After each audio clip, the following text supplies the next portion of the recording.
मित्रांनो, दिवाळी दिव्यांचा हा सण केवळ प्रकाशाचा उत्सव नाही, तर तो समृद्धी, आनंद आणि इच्छित मनोकामना पूर्ण करण्याचा एक महाकाळ आहे. आणि या पंचदिवसीय दिवाळीची सुरुवात होते एका अत्यंत पवित्र दिवसाने, तो म्हणजे वसुबारस किंवा गोवत्स द्वादशी. आज मी तुम्हाला एक असा अतिशय गुप्त आणि प्रभावी उपाय सांगणार आहे, जो तुम्हाला फक्त वसुबारसच्या संध्याकाळी करायचा आहे. हा उपाय करण्यासाठी तुम्हाला फक्त एक वस्तू लागेल, जी तुमच्या घरात सहज उपलब्ध आहे. ती म्हणजे एक हळकुंड, एक अखंड हळदीची गाठ. विश्वास ठेवा, हा छोटासा उपाय तुमच्या जीवनातील पैशाची चणचण, आर्थिक अडथळे आणि प्रत्येक मोठे संकट कायमचे दूर करण्याची ताकद ठेवतो. हा उपाय केल्याने तुम्हाला धनसमृद्धी, सुख आणि भरभराट एवढी मिळेल की तुम्ही स्वप्नातही विचार केला नसेल. तुमची प्रत्येक इच्छा तातडीने पूर्ण होईल. पण यासाठी हा उपाय अगदी योग्य पद्धतीने आणि वेळेवर करणे महत्त्वाचे आहे. चला तर मग लगेच जाणून घेऊया हा संपूर्ण विधी आणि त्याचे नियम. वसुबारस म्हणजे काय? सर्वात आधी हे समजून घ्या की आपण हा उपाय याच दिवशी का करत आहोत. वसुबारस म्हणजे धनाचा सण सुरू होण्याची घंटा. या दिवशी आपण गोमातेची पूजा करतो. गाय ही कामधेनूचे रूप आहे, जी सर्व इच्छा पूर्ण करणारी, धनधान्य देणारी आणि समृद्धीची मूर्ती आहे. या पवित्र दिवशी केलेला कोणताही छोटासा उपाय कोणत्याही इतर दिवसाच्या उपायापेक्षा हजारो पटीने अधिक फळ देतो. या दिवशी माता लक्ष्मी पृथ्वीवर संचार करते असे मानले जाते. हळदीचे अद्भुत सामर्थ्य. आता या उपायाचा केंद्रबिंदू म्हणजे हळद. आपण हळद स्वयंपाकात वापरतो, पण धर्मशास्त्रात हळद म्हणजे साक्षात माता लक्ष्मी आणि देवगुरु बृहस्पती गुरु यांचे स्वरूप आहे. हळद घरातून नकारात्मक ऊर्जा, वास्तु दोष आणि आर्थिक अडथळे दूर करते. हळदीचे हळकुंड हे अखंड असल्यामुळे ते धन, सुख आणि भाग्याचा अखंड स्रोत मानले जाते. म्हणूनच जेव्हा वसुबारसच्या शुभ मुहूर्तावर हळकुंडाची पूजा केली जाते, तेव्हा ते धनाकर्षणाचे एक शक्तिशाली चुंबक बनते. हा उपाय करण्यासाठी तुम्हाला खालील गोष्टींची आवश्यकता असेल. या गोष्टी कोणत्याही दुकानात सहज मिळतील.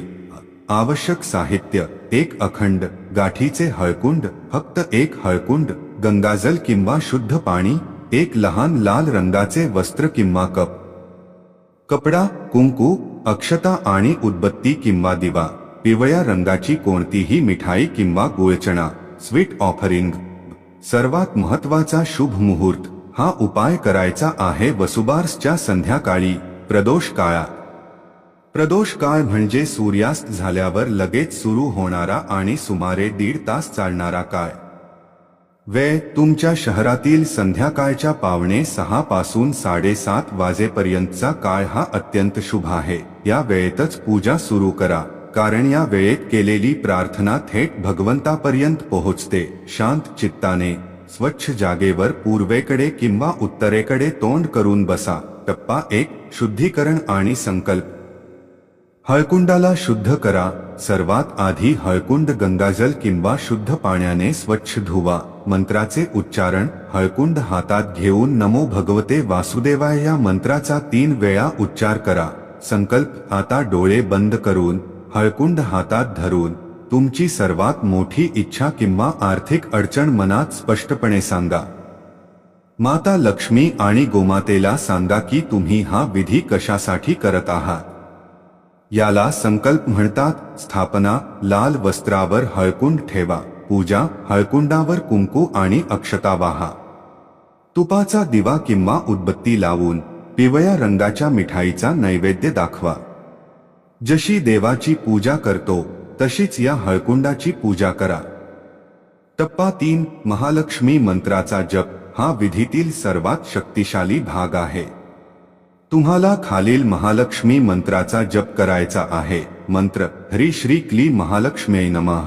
जप संख्या: हा मंत्र तुम्हाला 108 वेळा जपावा लागेल. जपमाळेचा वापर करा. प्रत्येक वेळी तुम्ही जप करता तेव्हा हळकुंडात शक्तीचा संचार होत आहे अशी भावना ठेवा. टप्पा 4. पोटली बांधणे आणि अंतिम प्रार्थना. 108 वेळा मंत्राचा जप पूर्ण झाल्यावर हळकुंड नैवेद्य प्रसाद म्हणून बाजूला ठेवा आणि पूजेचे कुंकू त्या लाल वस्त्रात बांधा. त्याची एक छोटीशी पोटली तयार करा. हातात पोटली घेऊन माता लक्ष्मीकडे प्रार्थना करा की, हे माते, या हळकुंडाच्या रूपात तू माझ्या घरात वास कर आणि मला धनसमृद्धीचा आशीर्वाद दे. या पोटलीला कुठे ठेवायचे हे अत्यंत महत्त्वाचे आहे, कारण ती जागा तुमच्या धनाला आकर्षित करेल. तिजोरी पैसे ठेवण्याची जागा. ही पोटली तुमच्या घरातील तिजोरीमध्ये, लॉकरमध्ये किंवा जिथे तुम्ही पैसे, दागिने आणि महत्त्वाची कागदपत्रे ठेवता तिथे ठेवा. वैकल्पिक जागा. जर लॉकर नसेल तर घरातील उत्तर, कुबेर दिशा किंवा ईशान्य देवतांची दिशा कोपऱ्यातील एका स्वच्छ आणि सुरक्षित कपाटात ठेवा. टीप: ही पोटली 1 वर्षासाठी म्हणजेच पुढील अक्षय तृतीयेपर्यंत तिथेच ठेवा. पुढच्या वर्षी अक्षय तृतीयेला ही पोटली वाहत्या पाण्यात विसर्जित करून नवी पोटली बनवून ठेवा. तर मित्रांनो, वसुबारसच्या या पवित्र संध्याकाळी फक्त एका हळकुंडाच्या मदतीने तुम्ही तुमच्या जीवनातील सर्वात मोठी इच्छा पूर्ण करू शकता आणि घरात अफाट धनसंपदा आणू शकता. माझी तुम्हाला विनंती आहे, हा उपाय फक्त विधी म्हणून करू नका, तर संपूर्ण श्रद्धेने आणि भक्तीने करा. तुमच्या श्रद्धेमध्येच या उपायाचे खरे सामर्थ्य लपलेले आहे. हा उपाय तुम्ही नक्की करणार असाल तर कमेंट बॉक्समध्ये जय लक्ष्मी माता असे अवश्य लिहा. या उपायाने तुमच्या जीवनात चमत्कार नक्कीच घडेल. जर तुम्हाला ही माहिती उपयुक्त वाटली असेल तर व्हिडिओला लाईक करा आणि तुमच्या मित्रपरिवारासोबत शेअर करा. तसेच अशाच महत्त्वपूर्ण माहितीसाठी आमच्या चॅनेलला सबस्क्राईब करायला विसरू नका आणि बेल आयकॉन दाबा. तुम्हाला आणि तुमच्या परिवाराला वसुबारस आणि दीपावलीच्या खूप खूप शुभेच्छा.